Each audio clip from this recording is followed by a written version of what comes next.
بسم الله الرحمن الرحيم.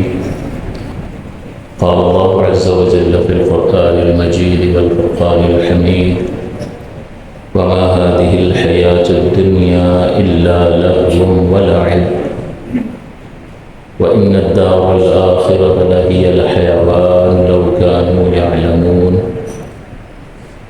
صدق اللہ العلی العظیم وصدق رسولہ النبی الامین. آج کے درس کی موضوع کے اعتبار سے جو میں نے آیت مقدسہ تلاوت کی، اس میں اللہ تعالیٰ نے ارشاد فرمایا کہ وَمَا الْحَيَاةُ الدُّنْيَا إِلَّا لَهْوٌ وَلَعِبٌ، کہ نہیں ہے یہ دنیا کی زندگی مگر کھیل کود. یہ جو دنیا کی زندگی ہے اسے ہمارا خالق اور مالک کھیل کود فرما رہا ہے. لَهْوٌ وَلَعِبٌ وَإِنَّ الدَّارَ الْآخِرَةَ، اور بے شک آخرت کا گھر لَهِيَ الْحَيَوَانُ، یہی حقیقی زندگی ہے. لو کانوا یعلمون، اگر یہ جانتے. تو اصل ہم آخرت سے متعلق بہت زیادہ کلام کرتے ہوئے دکھائی دیتے ہیں. بندہ یہ بعض اوقات سوچتا ہے کہ یار اس زندگی کے بارے میں بھی تو بات کرو نا، ایک زندگی آئی نہیں ہے اسی کے بارے میں ہمیشہ باتیں ہوتی ہیں. تو ایسا کیوں ہے؟ اس کا سبب یہ ہے کہ حقیقی زندگی جو ہے وہ آخرت ہی کی زندگی ہے. تو جب حقیقی زندگی آخرت کی زندگی ہے اور وہ ہمارا مستقبل اور فیوچر ہے اور وہ نہ ختم ہونے والی زندگی ہے، اس قدر وہ وسیع زندگی ہے، تو اس اعتبار سے دیکھا جائے تو اس زندگی کے مقابلے میں وہ زندگی بہت زیادہ وسعت رکھنے والی ہے اور ہمیشہ کی زندگی ہے. یا تو ہمیشہ کی نعمتیں ہیں وہاں پر، یا ہمیشہ کی سزا اور عذاب ہے. تو پھر یہ اہم ترین ہے یا نہیں ہے کہ اس کے بارے میں انسان کو سب سے زیادہ گفتگو کرنی چاہیے، تاکہ یہ احساس بیدار رہے اور انسان اس آخرت کے لیے، اس حقیقی زندگی کے لیے، اس اپنے مستقبل کے لیے تیاری کر سکے. تو اصل یہ ہے کہ یہ دنیا کی زندگی جو ہمیں نظر آتی ہے یہ بالکل اسی طرح سے ہے. دنیا کی اور آخرت کی زندگی کا اگر موازنہ کیا جائے تو اسی طرح سے ہے کہ جیسے ایک بچہ ماں کے پیٹ میں ہوتا ہے تو وہ اس کی دنیا ہوتی ہے، لیکن کتنی تنگ زندگی ہوتی ہے، کتنی چھوٹی سی اس کی دنیا ہوتی ہے، لیکن ایک خاص مدت تک جو اللہ تعالیٰ نے مقرر فرمایا وہ وہاں پر رہتا ہے اور اس کے بعد اس دنیا میں آ جاتا ہے. اب ماں کے پیٹ کی دنیا کو دیکھیں اور اس کائنات کی دنیا کو دیکھیں، کتنا بڑا تفاوت اور فرق ہے کہ وہ وہاں سے ایک تنگ دنیا سے وقت پورا ہونے کی صورت میں منتقل ہو کر اس دنیا میں آ جاتا ہے. اسی طرح سے دنیا اور آخرت کا تقابل ہے کہ دنیا کی زندگی ایسے ہے جیسے بچہ ماں کے پیٹ میں ہے. جب یہاں پر اس کی مدت اور اس کا وقت مکمل ہو جائے گا تو یہ وسیع ترین دنیا کی طرف منتقل ہو جائے گا. اس لیے جو ہم موت کہتے ہیں، یہ موت جو ہے یہ زندگی، یہ سب کچھ ختم ہونے کا نام نہیں ہے، بلکہ موت کا آپ کیا کہتے ہیں؟ کسی کا کوئی وفات پا جاتا ہے تو آپ کیا کہتے ہیں؟ انتقال ہو گیا. انتقال کا مطلب کیا ہوتا ہے؟ کہ ایک جگہ سے دوسری جگہ منتقل ہو گیا. اس زندگی میں تھا، دنیاوی زندگی میں، اب آخرت کی زندگی میں منتقل ہو گیا. اس اعتبار سے دیکھیں تو یہ بالکل بات واضح ہو جاتی ہے کہ جو زندگی باقی رہنے والی ہے، جو اتنی وسیع زندگی ہے جہاں ہمیشہ رہنا ہے، اس کے بارے میں ضرور زیادہ سے زیادہ کلام ہونا چاہیے تاکہ انسان وجل رہے، چوکنا رہے، ہوشیار رہے، متنبع رہے اور اس آنے والی زندگی کے لیے وہ تیاری کرتا رہے. اور ویسے آپ کے سامنے، ہمارے سامنے جو زندگیاں ہیں اس میں آپ دیکھیں نباتات کی زندگی ہے، پودوں کی زندگی. اللہ تعالیٰ نے زمین کے بارے میں فرمایا کہ ہم اسے کیسا بارش برسا کر اس کو زندگی عطا کر دیتے ہیں. یہ وہ زندگی نہیں ہے جیسی حیوانات کی اور انسانوں کی زندگی ہے، لیکن بہرحال اس کو بھی حیات سے تعبیر کیا گیا ہے. جب پتا بالکل خشک ہو جاتا ہے تو آپ کیا کہتے ہیں؟ مر گیا، ختم ہو گیا. اس کے مقابلے میں حیوان جو جانور ہے اس کی زندگی زیادہ ترقی والی ہے، زیادہ اعلیٰ زندگی ہے، اس لیے کہ وہ محسوس بھی کرتا ہے، کھاتا پیتا بھی ہے، ایک جگہ سے دوسری جگہ متحرک بھی ہوتا ہے، منتقل بھی ہوتا ہے. جبکہ پودوں میں زندگی ہے لیکن وہ یہ سب کچھ نہیں کر سکتے. تو کون سی زندگی اعلیٰ ہوئی؟ حیوانوں کی زندگی، حیوانات کی زندگی، یہ نباتات کی زندگی سے اعلیٰ ہو. اب انسان پر آ جائیے کہ انسان جو ہے وہ اس دنیاوی زندگی میں جو وقت گزارتا ہے، اس زندگی کا تقابل آخرت کی زندگی سے اگر کیا جائے تو آخرت کی زندگی زیادہ ترقی پذیر زندگی ہے. اسی لیے اس کو دنیاوی زندگی کیا. دنیا کا مطلب ہوتا ہے ادنا. تو دنیاوی زندگی جو ہم کہتے ہیں حیات الدنیا، اس کا مطلب ہوتا ہے ادنا زندگی. تو جب اس کو ادنا زندگی کہہ رہے ہیں تو لازمی سی بات ہے کہ کوئی نہ کوئی اعلیٰ ہوگا اس کے مقابلے میں، کوئی کمپیریزن ہوگا، تب ہی تو اس کو ادنا کہہ رہے ہیں، ورنہ خواہ تو ادنا نہیں کہیں گے، ورنہ تو اسی کو اعلیٰ کہہ دیتے۔ اگر یہی سب کچھ ہوتا تو پھر اس کو دنیاوی زندگی نہیں کہتے، صرف زندگی کہہ دیتے، لیکن اس کو دنیاوی زندگی کہہ رہے ہیں تو دنیا کا مطلب ہوتا ہے ادنا، نچلے درجے کا۔ اس کا مطلب جب اس کو نچلے درجے کی زندگی کہہ رہے ہیں تو اس کا معنی یہ ہوا کہ ایک اور کوئی زندگی ہے جو اس سے اعلیٰ ترین زندگی ہے، اور وہی آخرت کی زندگی ہے۔ تو اب بتائیے کہ جو اعلیٰ زندگی ہے، جو باقی رہنے والی زندگی ہے، جو وسیع ترین زندگی ہے، جہاں کے مشاغل بہت زیادہ کثیر ہیں، کثیر نعمتیں ہیں یا بہت سخت سزائیں ہیں، وہ ہمارا ڈسکشن کا موضوع ہونا چاہیے یا نہیں ہونا چاہیے؟ ہونا چاہیے، تاکہ ہماری توجہ اس طرف رہے کہ ہم اس گویا کہ ماں کے پیٹ کی طرح کی دنیا سے ایک وسیع ترین آخرت کی طرف، دوسری دنیا کی طرف جو حقیقی زندگی ہے، اس طرف منتقل ہونے والے ہیں۔ اس لیے اس کو زیادہ تر جو ہے وہ موضوع بنایا جاتا ہے۔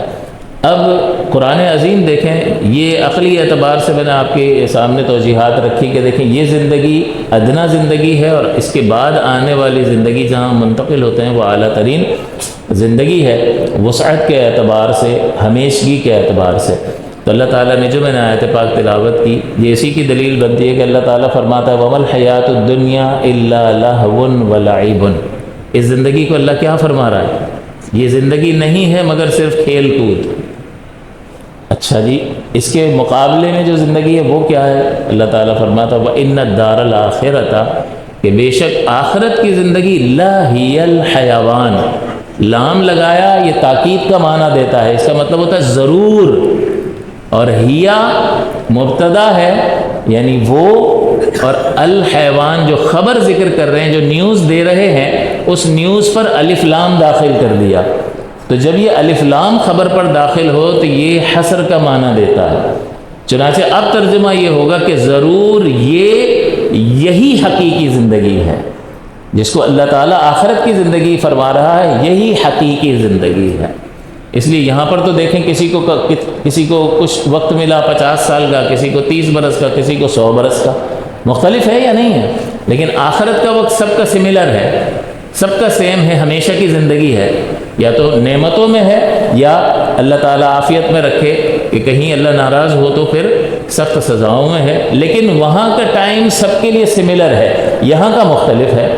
تو اس لیے اس اعتبار سے دیکھیں اللہ بھی فرما رہا ہے اللہ ہی الحیوان، کہ آخرت کی زندگی ہی حقیقی زندگی ہے، لو کانوا یعلمون، اگر یہ جانتے، کیونکہ توجہ ہے نہیں تو اسی کو سب کچھ سمجھ لیا، اور جب اس ہی کو سمجھ لیا سب کچھ اور اسی کو اپنا نصب العین قرار دے دیا تو اب زندگی کی ساری کوششیں اسی کو حاصل کرنے میں لگ جاتی ہیں۔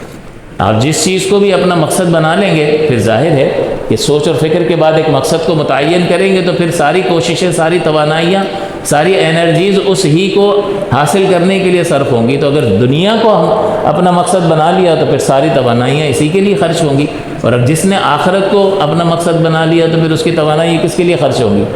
ظاہر ہے کہ آخرت کے لیے خرچ ہوں گی۔ تو اللہ تعالیٰ فرماتا ہے لو کانوا یعلمون، اگر یہ جان لیتے، تو جس نے سمجھ لیا، جان لیا، پہچان لیا، غور و تفکر کر لیا، اور اس غور و تفکر کے نتیجے میں آخرت کو اپنا نصب العین قرار دیا۔ نصب کا مطلب ہوتا ہے ایک لگی ہوئی چیز، ہم کہتے ہیں نا پتھر نصب کیا ہوا ہے، اور عین کا مطلب آنکھوں کے سامنے، بس نصب العین، ایک چیز نصب کر لی، اب ادھر ادھر نہیں جاتا، اسی کی راہ میں، اسی کی سیدھ میں چلتا ہے اور اس کو حاصل کرنے کی کوشش کرتا ہے۔ کسی نے ڈاکٹر بننے کو نصب العین قرار دیا، کسی نے اقتدار کو، کسی نے الیکشن کو، کسی نے بڑے کارخانے کو۔ ٹھیک ہے جی، ناجائز اور حرام نہیں کہہ رہا ہوں، لیکن اصل یہ ہے کہ اس کے مقابلے میں اخروی زندگی کے لیے ہماری کوشش کیا ہے۔ تو ہم اپنا مقصد متعین کرنے کے سلسلے میں بھی بالکل کلیئر نہیں ہے۔ اس کا سبب یہ ہے کہ ہماری صحبتیں ایسی ہوتی ہیں کہ وہ ہمیں دنیا داری کا ہی سبق، بیٹا پڑھ لکھ جاؤ، اچھے پیسے کما لو گے، بس کھاؤ پیو موج کرو، بچے پیدا کرو اور مر جاؤ، بس یہی زندگی ہے، اس کے علاوہ کچھ بھی نہیں ہے۔ حالانکہ اللہ تعالیٰ نے فرمایا کہ ہم نے انسان کو وما خلقت الجن والانس الا لیعبدون، کہ ہم نے جن و انس کو فقط اپنی عبادت کے لیے پیدا کیا۔ تو عبادت جو ہے وہ پوری زندگی کو گھیرے ہوئے ہوتی ہے، لہٰذا اس کو سمجھنے کی ضرورت ہے۔ لو کانوا یعلمون، تو یہ علم کیسے حاصل ہوگا؟ صاحب علم کے پاس بیٹھیں گے، متقی اور پرہیزگار لوگوں کے پاس بیٹھیں گے، ایسے لوگوں کے پاس بیٹھیں گے جو آخرت کی فکر رکھنے والے اور آخرت کے سلسلے میں اپنی توانائیوں کو، اپنی انرجیز کو خرچ کرنے والے ہیں۔ جب ان کی صحبت اختیار کریں گے تو ان کا رنگ چڑھ جائے گا، دنیا داروں کی صحبت اختیار کریں گے تو پھر ان کا رنگ چڑھ جائے گا۔ تو جیسی صحبت ویسا اثر۔ رحمت دو عالم صلی اللہ علیہ وسلم کی مبارک صحبت سے لوگوں نے کیا کچھ نہیں پایا۔ صدیق اکبر جیسی شخصیت، کتنا ایمان کامل کہ جب حضور فرما رہے ہیں کہ بھئی غزوہ تبوک کے موقع پر اعلان فرمایا کہ مال کی ضرورت ہے، سارا گھر کا سامان لے کر آ گئے۔ تو بچوں کا کھیل ہے، کوئی آسان ہے؟ ابو بکر کیا چھوڑا ہے گھر والوں کے لیے؟ تو عرض کرتے ہیں گھر والوں کے لیے اللہ اور اس کا رسول کافی ہے۔ یہ کیسے ہو جاتا ہے؟ یہ بغیر یقین کے کامل ہوئے ہو جاتی ہیں یہ چیزیں؟ جس نے آخرت کو اپنا مقصد بنا لیا۔ کیسے بنا لیا؟ اللہ کے پیارے حبیب صلی اللہ علیہ وسلم کی مبارک صحبت کا یہ اثر ان پر ظاہر ہوا۔ اس کا مطلب انسانی زندگی پر صحبت کا بہت زیادہ اثر ہوتا ہے۔ اب کاروباری لوگوں کے ساتھ بیٹھیں گے، وہ کاروبار کی چالاکیوں کی بات کر رہے ہوں گے، آپ کا ذہن ہمیشہ یہ لے لوں، یہ خرید لوں، یہ بیچ دوں یا انویسٹ کر دوں۔ یہ سب کیوں ہو رہا ہے؟ یہ اس لیے کہ اس کی صحبت میں ہے، تو جو چیز سننے کو ملتی ہے انسان اس کا اثر قبول کرتا ہے۔ لہٰذا ہمیں اپنی صحبتوں پر بھی غور کرنا چاہیے۔ پھر یہ اس آخرت کی زندگی، یعنی اس اعتبار سے ہم اس کو زیادہ ڈسکس کرتے ہیں کہ یہ اہم ترین زندگی ہے۔ دوسری بات یہ کہ جب انسان اپنے مستقبل پر نگاہ رکھتا ہے تو اس مستقبل پر نگاہ رکھنے کی صورت میں اس کی موجودہ زندگی میں تبدیلی پیدا ہوتی ہے۔ ایک طالب علم کو امتحان دینا ہے، اپنے فیوچر کو بہتر بنانا ہے، تو وہ آج کھیلتا ہوا نظر نہیں آئے گا، آپ کو ایک بند کمرے میں کتابوں کے ساتھ نظر آئے گا۔ دل اس کا بھی کرتا ہے دوستوں کے ساتھ جا کے کھیلوں، ٹائم اسپینڈ کروں، لیکن وہ ایک بند کمرے میں اپنے آپ کو قید کر لیتا ہے اور تیاری کر رہا ہوتا ہے۔ وجہ کیا ہے؟ اس کی مستقبل پر نگاہ ہے۔ تو جس کی مستقبل پر نگاہ ہوتی ہے اس کا آج سنور جاتا ہے۔ تو اس اعتبار سے بھی آخرت سے متعلق کلام کیا جاتا ہے کہ اللہ تعالیٰ نے بھی بہت سے مقامات پر، اگر آپ آیات قرآنیہ کا مطالعہ کریں تو 1/3 قرآنی آیات ایسی ہیں جن میں آخرت کی ترغیب دی گئی۔ اور رحمت دو عالم صلی اللہ علیہ وسلم کی 13 سالہ جو مکی زندگی ہے، اس 13 سالہ مکی زندگی میں کوئی بھی حکم حضور نے بیان نہیں فرمایا، نماز، روزہ، حج، زکوٰۃ، دیگر صدقات وغیرہ کوئی حکم بیان نہیں کیا۔ 3 ہی چیزیں تھیں جو بیان ہوتی تھی، اللہ تعالیٰ کی توحید، نبی کریم کی رسالت اور آخرت، بس یہ 3 چیزوں کا، یہ اعتقادات کا مسلسل 13 برس تک جو ہے جو بھی آیات نازل ہوتی رہیں۔ 13 سالہ مکی زندگی میں اعلان نبوت کے بعد 40 برس کی عمر میں اعلان نبوت فرمایا، پھر 13 برس مکے میں رہے اور اس کے بعد آپ مدینہ تشریف لے گئے اور وہاں 10 برس، تو یہ 23 سال ہوئے اور 40 پہلے، یہ سب ملائیں تو 63 سالہ زندگی بنتی ہے۔ 40 سال میں اعلان نبوت کے بعد جو 13 برس حضور نے مکے میں گزارے ہیں، اس میں 3 ہی چیزوں کی تبلیغ فرمائی، توحید، رسالت اور آخرت۔ تو سب سے زیادہ فوکس جو ہے وہ اخروی حیات پر دیا، اس لیے کہ اگر مستقبل پر نگاہ ہوگی تو انسان کا آج سنور جائے گا۔ جیسے ایک شخص جو ہے وہ مستقبل پر نگاہ رکھتا ہے، یار بچے بڑے ہو رہے ہیں، گھر یہ تنگ ہو جائے گا، ابھی تنگ نہیں ہے، ابھی پورا پڑ رہا ہے، لیکن وہ مستقبل پر نگاہ رکھتا ہے تو آج ایفرٹ کرنا شروع کر دیتا ہے اور کوئی نہ کوئی انویسٹمنٹ کرتا ہے، کچھ بھی کرتا ہے، اور وقت آنے سے پہلے اس کی تیاری کر کے جب وہ معاملہ آ جاتا ہے، ضرورت آ جاتی ہے، تو وہ تیار ہوتا ہے کہ میں نے پہلے سے بندوبست کر رکھا ہے۔ تو جب جس نے پہلے سے بندوبست کر رکھا ہوتا ہے وہ پرسکون ہوتا ہے یا نہیں؟ مطمئن ہوتا ہے یا نہیں؟ مطمئن ہوتا ہے۔ تو یہ پہلے سے بندوبست کرنے کی ہمت اور یہ تحریک بدن کے اندر اور یہ جستجو کیسے پیدا ہوئی؟ اس لیے کہ اس نے مستقبل پر نگاہ رکھی۔ اسی طرح سے موت بھی ہمارا مستقبل ہے، فیوچر ہے ہمارا، ہماری قبر بھی ہمارا فیوچر ہے۔ اس میں کیا ہونا ہے، کتنا عرصہ ہمیں رہنا ہے، کسی کو کچھ پتہ نہیں ہے۔ ہمارے مرنے کے بعد کتنے سینکڑوں برس یہ دنیا چلے گی یا نہیں چلے گی، وہ اللہ بہتر جانتا ہے۔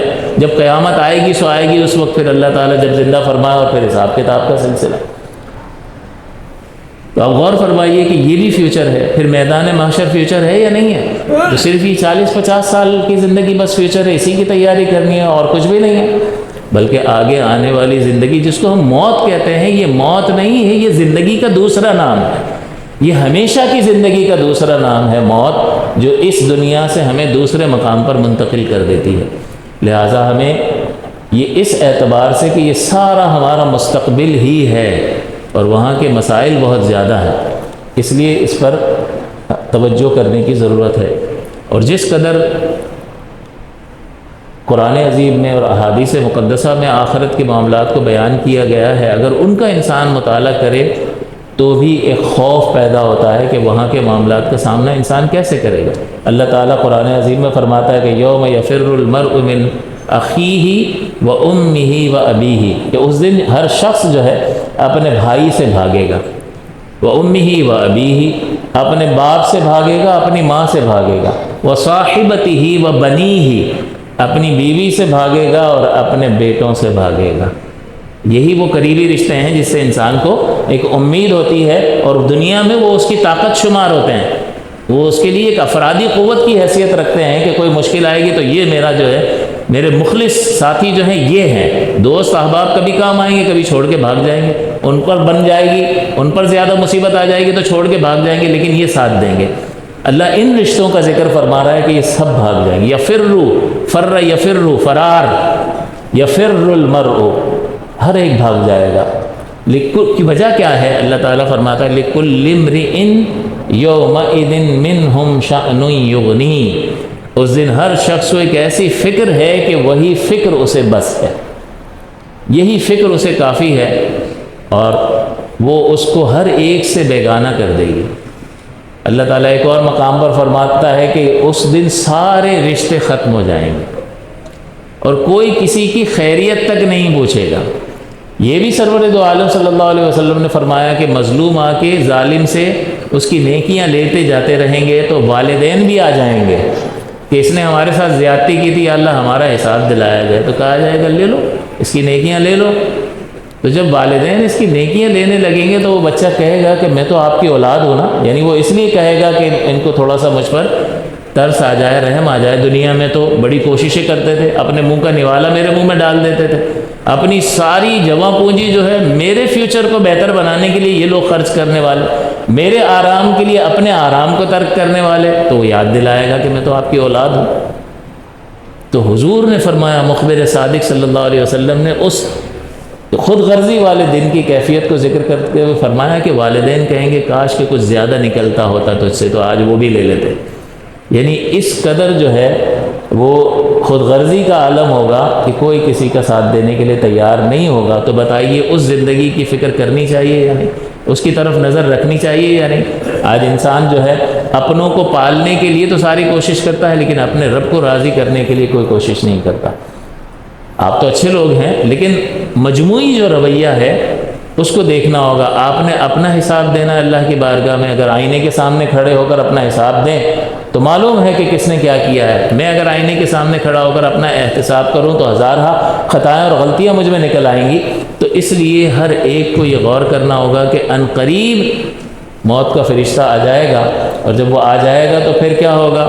اللہ تعالیٰ فرماتا ہے کہ اس وقت وہ کیا کہے گا؟ کفار سے متعلق فرمایا کہ یقول، وہ کہے گا یا لیتنی، اے کاش، قدمت لحیاتی، میں نے اپنی زندگی کے لیے کچھ بھیجا ہوتا۔ کون سی زندگی؟ ابھی یہ زندگی ہے تو صحیح، لیکن بغیر قید کے جب ذکر کرتے ہیں تو آخرت ہی مراد ہوتی ہے، کیونکہ یہ کامل زندگی آخرت کی زندگی ہے۔ تو یہاں پر یہ مرتے وقت یہ کہہ رہا ہے میں نے زندگی کے لیے کچھ بھیجا ہوتا، تو یہ زندگی میں تو ہے ابھی، تو اس کو زندگی نہیں کہہ رہا، بلکہ اب جہاں منتقل ہو رہا ہے اس کو زندگی قرار دے رہا ہے اور پچھتا رہا ہے۔ ایک اور مقام پر کفار سے متعلق فرمایا کہ جب ان کو زندہ کیا جائے گا، جو انکار کرتے تھے مرنے کے بعد اٹھنے کا اور حساب و کتاب کا، جب ان کو زندہ کیا جائے گا تو کہیں گے یا لیتنی کنت ترابا، اے کاش کہ آج میں مر کر مٹی ہو گیا ہوتا اور میرا حساب نہ ہوتا۔ ایک موقع پر اللہ تعالیٰ ارشاد فرماتا ہے کہ ان کی تمنا کیا ہوگی اس وقت؟ ان کی تمنا یہ ہوگی کہ زمین پھٹ جائے اور میں اس میں سما جاؤں اور لوگ مجھ پہ چلنے لگ جائیں۔ یہ کم چیز ہے۔ آپ تھوڑا سا اپنے آپ کو ایک بند کمرے میں اگر کوئی شخص تھوڑی دیر کے لیے باہر سے کنڈی لگا کر چلا جائے تو انسان جو ہے وہ گھبرا جاتا ہے، کھولو مجھے یہاں سے نکالو، میرا دم گھٹ رہا ہے۔ اور یہ کیا تمنا کر رہا ہے کہ آخرت میں اللہ کی گرفت سے بچا لو چاہے زمین پھٹ جائے میں اس میں سما جاؤں، اس کو یہ آسان لگ رہا ہے، زمین پھٹ جائے اور اس میں سمانا کوئی آسان کام ہے، لیکن اس کو اللہ تعالیٰ فرماتا ہے یہ اس کو آسان لگ رہا ہے آخرت کی گرفت سے۔ اور جب نامہ اعمال دیا جائے گا تو اللہ تعالیٰ فرماتا ہے، یہ کہیں گے کہ ما لہذا الکتاب، یہ اس کتاب کو کیا ہو گیا ہے، اس نامہ اعمال کو کیا ہو گیا ہے۔ جب کھول کے دیکھے گا اور سارے چھوٹے سے چھوٹا کارنامہ اور بڑے سے بڑا کارنامہ اس میں جب درج دیکھے گا تو کہے گا ما لہذا الکتاب، اس کتاب کو کیا ہو گیا ہے، اس نامہ اعمال کو، لا یغادر صغیرۃ ولا کبیرۃ الا احصاها، اس نے تو کوئی چھوٹی اور بڑی چیز چھوڑی نہیں ہے مگر اس کا گھیراؤ کر لیا۔ اس لیے اس اعتبار سے ہمیں ذرا سوچنا چاہیے۔ اللہ تعالیٰ نے بس آخری بات کر کے گفتگو ختم کرتے ہیں کہ سورہ بقرہ کی ابتدا میں بھی جو متقیوں کی صفات ذکر فرمائی کہ الف لام میم ذالک الکتاب، یہاں سے شروع ہوتا ہے کہ یہ وہ ذیشان کتاب ہے جس میں شک و شبے کی کوئی گنجائش نہیں ہے۔ یہ کتاب جو ہے وہ ہدایت دینے والی ہے پرہیزگاروں کو، اور پھر پرہیزگاروں کے اللہ تعالیٰ نے صفات ذکر فرمائی کہ وہ غیب پر ایمان لاتے ہیں، نماز قائم کرتے ہیں، اللہ تعالیٰ کے دیے ہوئے مال میں سے اس کی راہ میں خرچ کرتے ہیں، تمام کتابوں پر ایمان لاتے ہیں، سابقہ پر بھی اور اس قرآن پر بھی، اور آخری چیز ذکر فرمائے وَبِالْآخِرَةِ هُمْ يُوقِنُونَ، اور وہ آخرت پر یقین رکھتے ہیں۔ تو آخرت کا یقین انہیں ابھارتا ہے کہ وہ نماز بھی پڑھیں، صدقہ اور خیرات بھی کریں، ایمانیات کے اعتبار سے بھی اپنے آپ کو کامل رکھیں، اور ان کے بارے میں اللہ تعالیٰ نے فرمایا اولئک علی ھدی من ربہم، یہی لوگ ہیں اپنے رب کی طرف سے ہدایت پر، وہ اولئک هم المفلحون، اور یہی کامیاب ہونے والے ہیں، هم المفلحون، یہی کامیاب ہونے والے ہیں۔ تو اس اعتبار سے ہمیں یہ دیکھنا چاہیے کہ آخرت کی زندگی کو جو زیادہ موضوع بحث بنایا جاتا ہے، اس کے بارے میں زیادہ کلام کیا جاتا ہے، یہ اس ہی لیے ہے کہ خالق کائنات نے اس دنیاوی زندگی کو دنیاوی قرار دیا، یعنی ادنا زندگی قرار دیا، اور اس کے مقابلے میں ہمیشہ کی زندگی، وسیع ترین زندگی اور آخرت کی زندگی کو اعلیٰ زندگی قرار دیا۔ تو اعلیٰ کے بارے میں زیادہ فکر مند ہونا چاہیے، انسان کو زیادہ جستجو اور کوشش کرنے والا ہونا چاہیے۔ اللہ تعالیٰ سے دعا ہے کہ اللہ تعالیٰ ہمیں جو کچھ کہا اس کی قدر کرنے کی توفیق عطا فرمائے۔ آمین وآخر دعوانا الحمدللہ رب العالمین۔ اللهم صل على سيدنا ومولانا محمد معدن الجود والكرم وآله وصحبه وسلم۔ اللهم ربنا تقبل منا إنك أنت السميع العليم۔